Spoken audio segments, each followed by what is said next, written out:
there, I'm Nix from Triple E, and so I wanted to talk to you guys about myofascial release and stretching. So over these last 2-3 days, I've been training pretty hard since I'm preparing myself for a little adventure, a little exploration. So I'm doing a lot more training than the usual, just maintenance training. And from being sore, so part of the recuperation process, and that's why high performance athletes or athletes that really likes to give it their all and that gets that, they have that goal and they reach that goal and they really get there.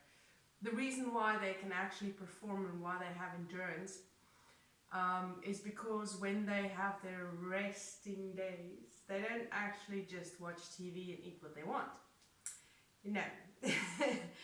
So since I do adventures and although I don't do competitions, I do push my body many times to the limit because it kind of feels good.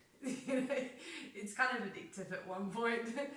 No, it's really, when you start doing adventures and stuff like that, then it gets really good when you start performing and your body starts to do what you're asking it to do. And it's a good feeling.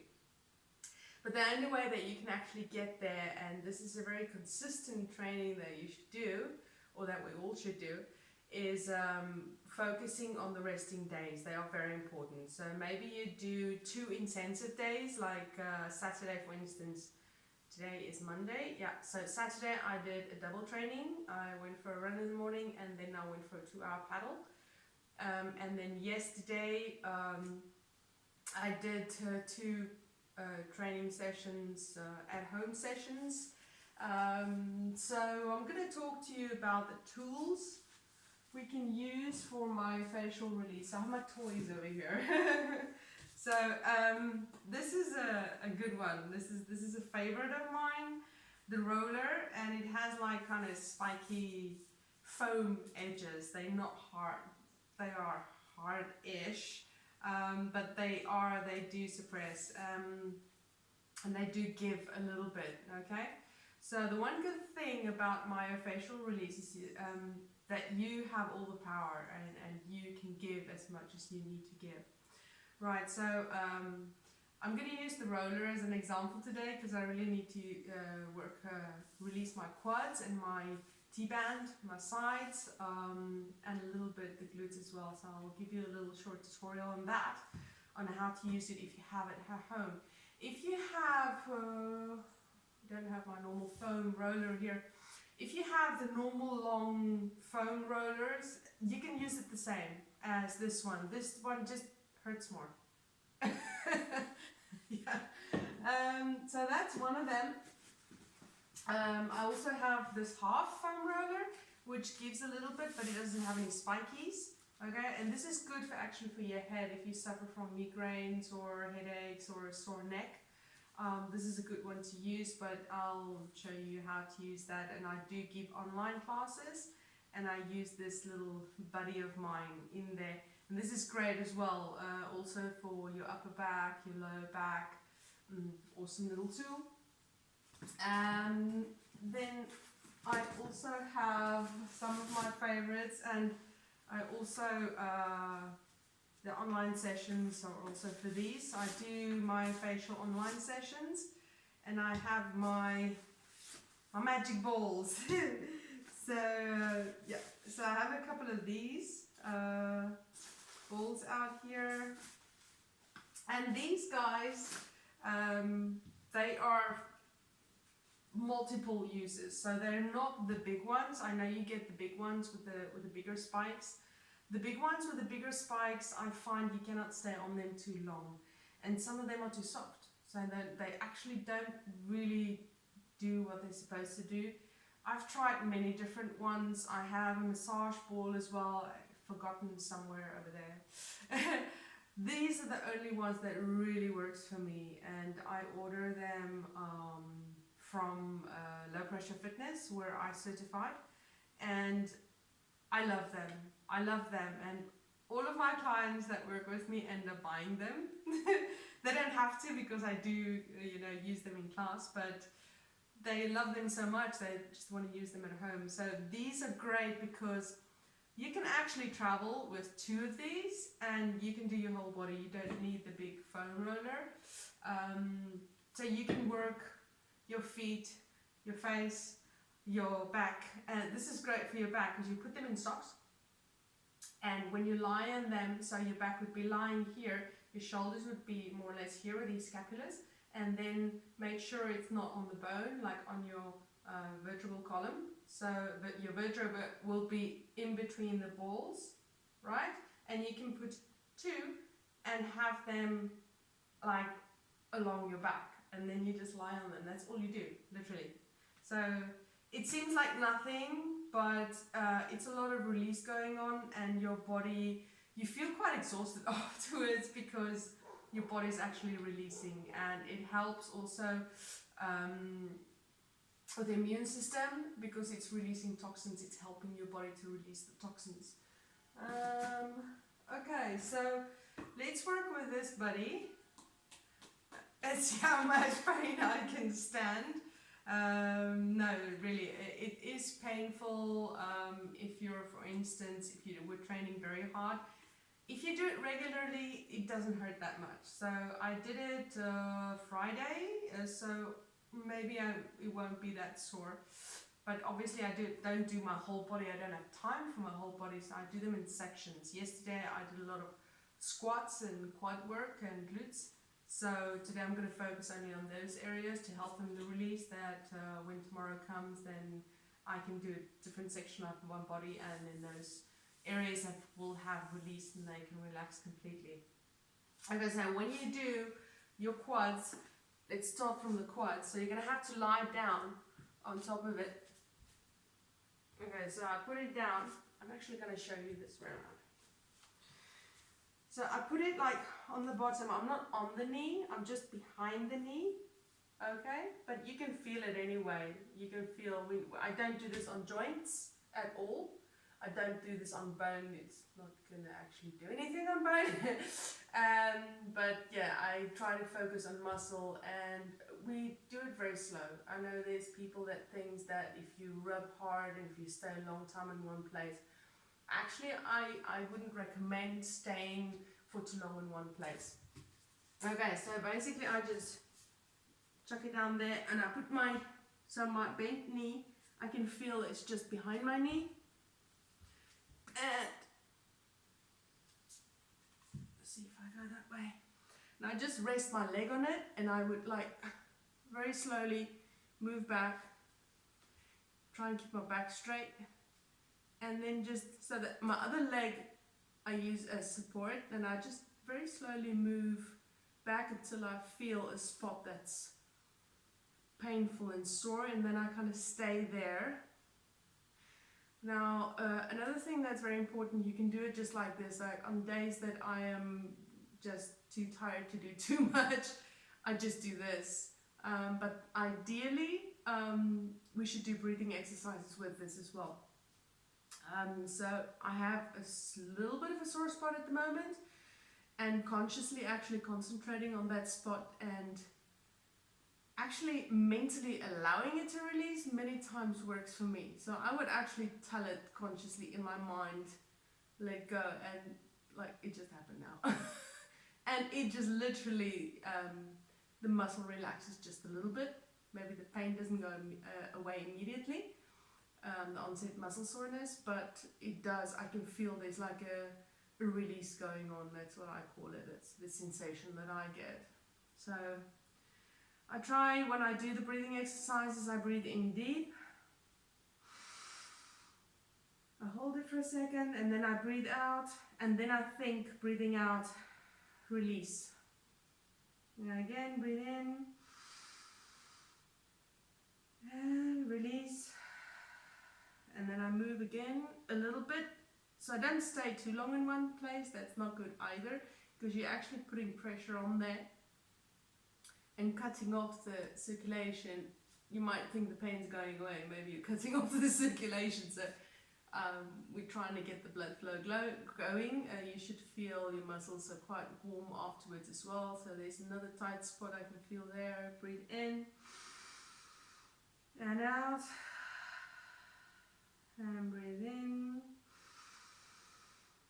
and breathe out, release. And then again I go up a little bit. That's a good one. Okay, that's the one that bothers me. So I'm just going to concentrate on this one.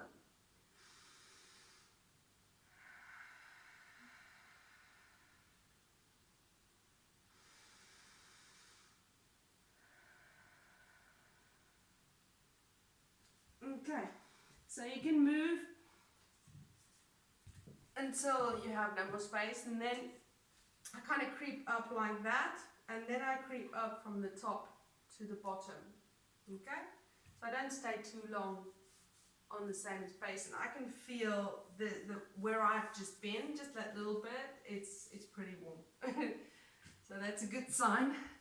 Your lymphatic system, it's also because it uses your lymphatic system gets activated, because we don't have a pump.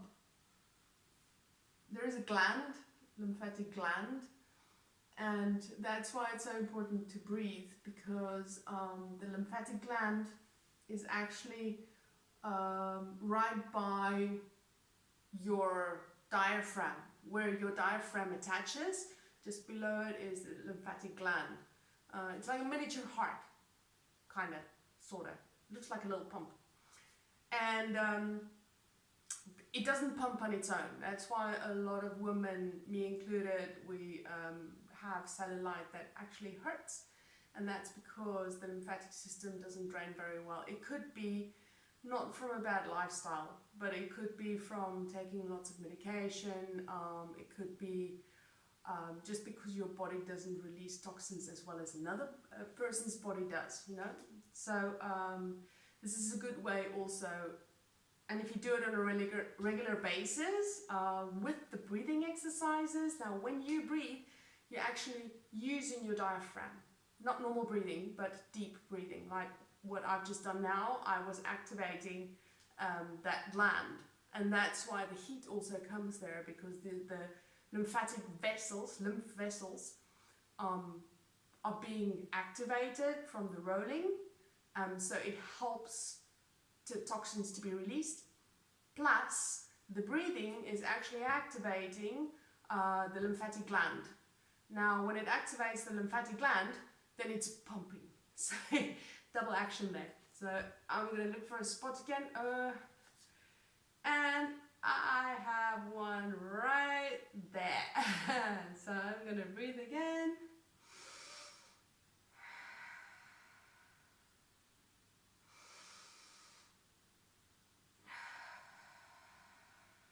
And I move a little bit.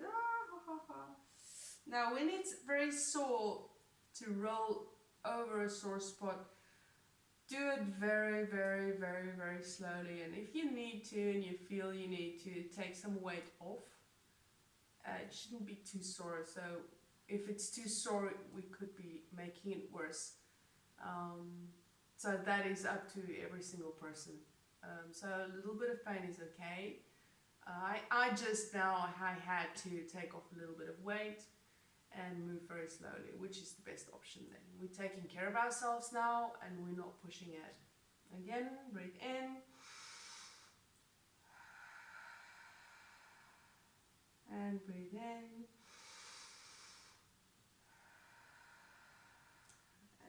And a little bit more. Okay, now I could feel actually getting to the same spot as I was before. So now I did it up to there. When I moved over, I could feel that the bottom part, it wasn't that tight and that sore as it was in the beginning. And it's really honestly an immediate release. Now what would be perfect with doing the myofascial release, or doing the breathing exercises, and also that lymphatic valve pump thingy, Well, if the more you actually do deep breaths and you activate the diaphragm, the more it's going to do the pulling up, because the diaphragm, as it moves up and down from the breathing, now if you take a deep breath, then obviously it's moving, and if you empty it, then obviously moving up again. But what actually activates a lot more are called hyperpressives or abdominal vacuums, and that's actually the suction. So what I do personally is I do a couple of just normal suctions, just to help that muscle release. Now, a good posture to put myself in would be to flex my feet that way, and I sit down on my toes so that they're nice and flat. Okay, sit down on them, so that not flat, but that they grab, my toes grab onto the floor. Then I stand up, so I'm actually stretching this muscle up into the hip flexor. So I'm going to show you what that looks like.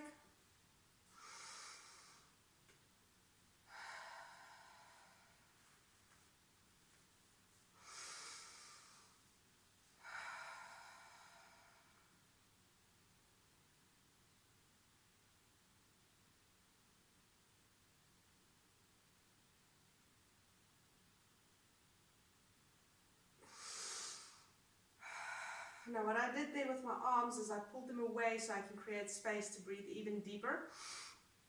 And also try and stretch down with my shoulders, creating space. Okay, so that helps me to actually pull up and create more space in my whole body to get a better impact, to get a deeper hyperpressive going there. So I do that normally a couple of times, a couple of hyperpressives, which get that that pulling up of the diaphragm, that suction actually pulls the diaphragm up, and that in turn will activate and pull on that valve, the lymphatic valve. Okay, so that's very good for the lymph, and that's why it's good for the immune system. The other one that we can do also just after that then are stretching that specific muscle that we've just worked. So for the quads, I would be, for instance, doing that quad stretch and just hang out. Yeah. Ah, that's good. Yeah, you guys, please do give me comments, and if you have any questions, throw them my way, and I'll upload some more tutorials. And I love to share anything that has to do with looking after your body and your health. And if you want some online classes, I have them going as well. I have both one that's called Deep Release, so it's the myofascial release with stretching exercises. And then I also have the breath work, the vacuums, that focuses mainly on that. And I have some home workouts that I do as well. And also always in my home workouts, there's always some hyperpressives, because that is like an amazing support, great warm up, great cool down as well. So what I'm doing right now is I'm trying to actually pull my knee back, and I can feel my knees tight because the quads were working quite a lot. And I try and push it out a little bit more, and then I let go. Rest it out a little bit. And let me show you on the same leg, since I'm working that one. I'm going to show you how I do the glutes. So I basically just show you that way. Sit on it, and I feel kind of where the bone is, sit bone. Kind of feel where it is. Now you can actually just, as is, you can actually just sit like this if it hurts. Don't do the next step. So I can feel it's there, but it's not hurting. So I'm actually gonna put my heel on top of my other knee. Let this knee drop down. It stretches the glutes a lot more. And I'm gonna pull my toes, flex my toes towards my knee. And since these are a lot bigger muscles there, I have a spot. So I'm going to go look for a spot. And it's not too sore, then you can just go up and down. So you kind of move sideways and you kind of roll under there. I have a spot, so I'm going to breathe.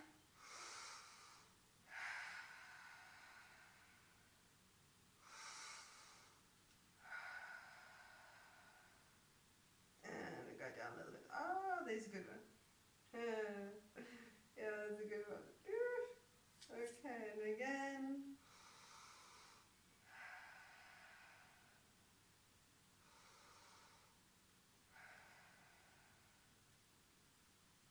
And another one. There we go. I've got it.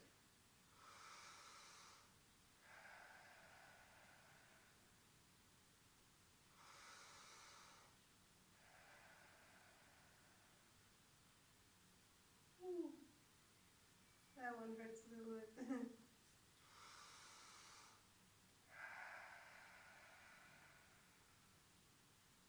Sometimes they're a little bit stubborn.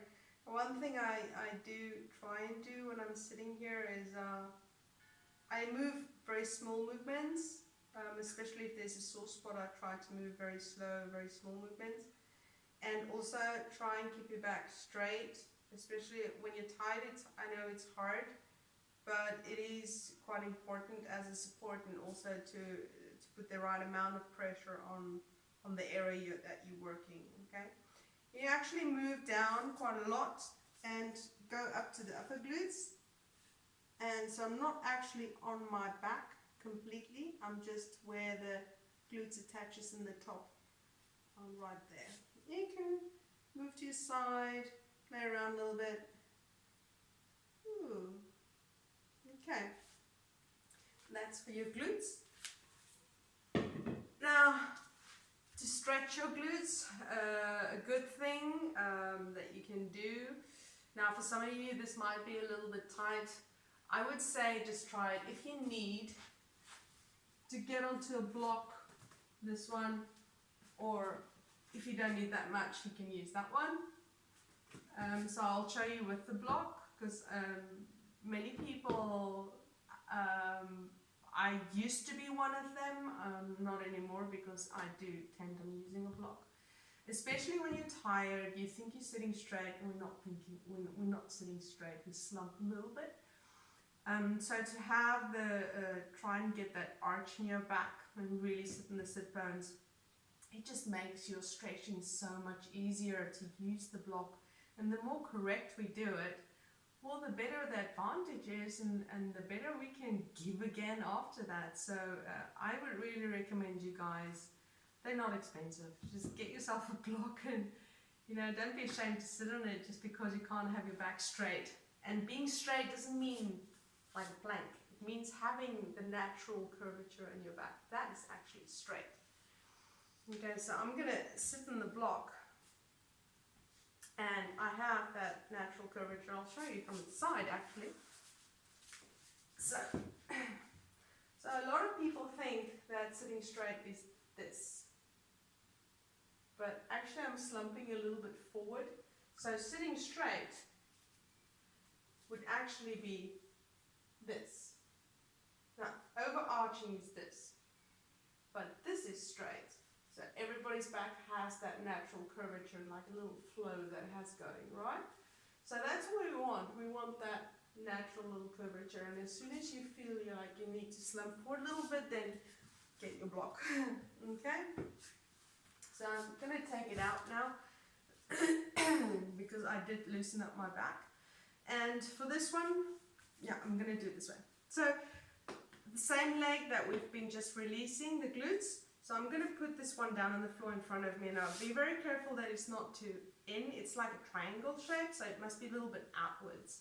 In the beginning it's uncomfortable, but then you get used to it. And the other one, just take the foot. It's for some people it's going to be very hard to do, but the more forward you have your foot, the better it is and the easier it is. I would actually prefer to have it out there to get this foot on top. So once you have your heel on top of this knee, then you can actually come back and scoot that leg in a little bit. Or if it's out there, you can actually lift yourself up and sit forward. And these are better options than to have it right in and then, how do I get it out, okay? So your leg's going to be right up here. I actually prefer you holding onto your leg and straightening your back, because right there I can feel a stretch. So I don't actually need to be the master yogi to have my knee on my heel. I'm not looking to do that. I'm just looking for the stretch. So I'm just sitting here stretching, and I can feel it in both glutes. And then eventually, just as they release and relax, just kind of let it go.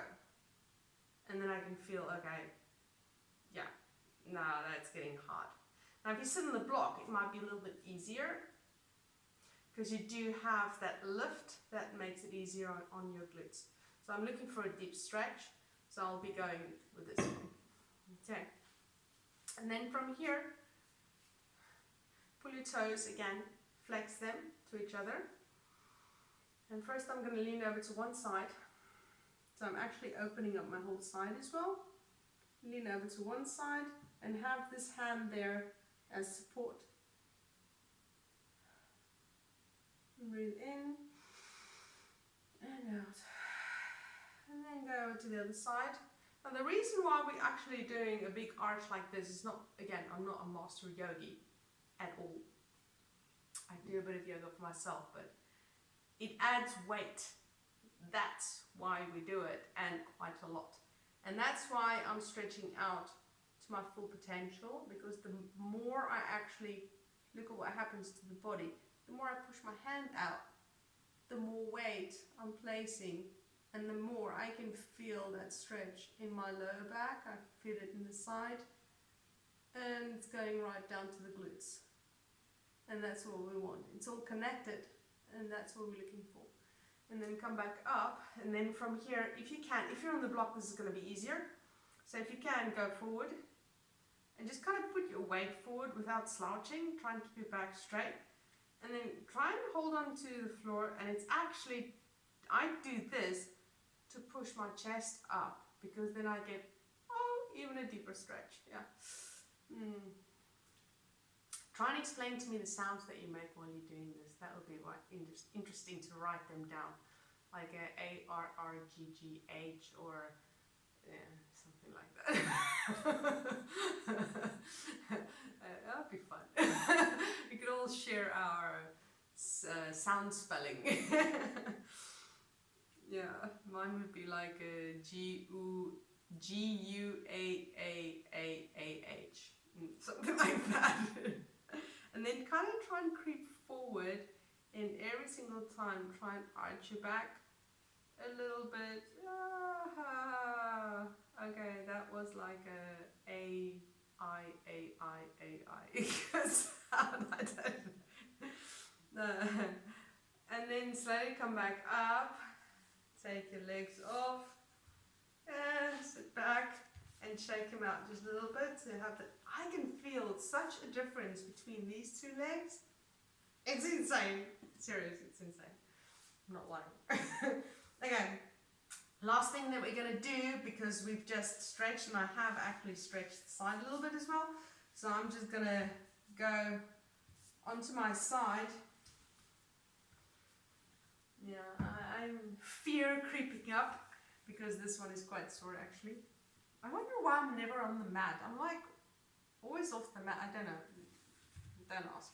Anyway, so first I kind of sit on it, put my leg forward, and then I stretch the leg that's underneath back.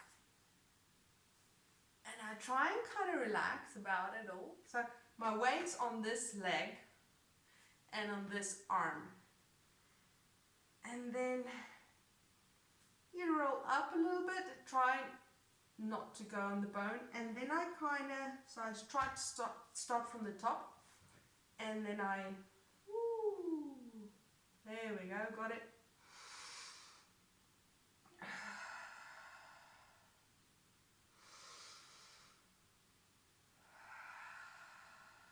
And a little bit down. Okay, that's really painful.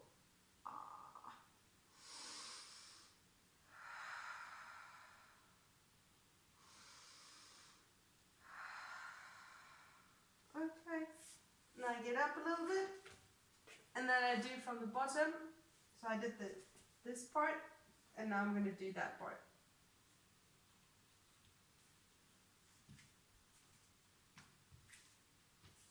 I'll show it to you from a different angle so that you can see. So just above the knee,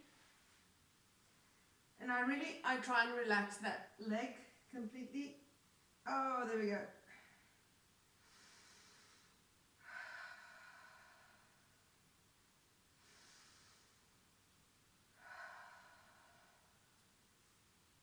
A little bit.